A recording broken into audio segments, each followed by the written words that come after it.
महाराज एवढी ताकद आहे मला सांगा ना, तुम्ही श्रीमंतीच्या दारात असताना लाखो रुपयाच्या छताची सिमेंटची सावली तुम्ही कराल, पण आईच्या पदराची सावली तुम्हाला कधी मिळेल का?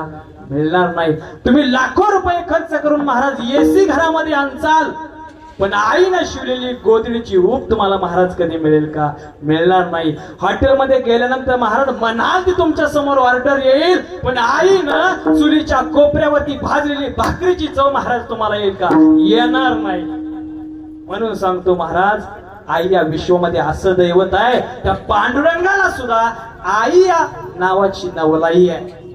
नीट ऐका, त्या पंढरपूरच्या पांडुरंगाला सुद्धा आई या नावाची नवलाई आहे. म्हणून पांडुरंग स्वतःला विठ्ठाई म्हणून घेतो.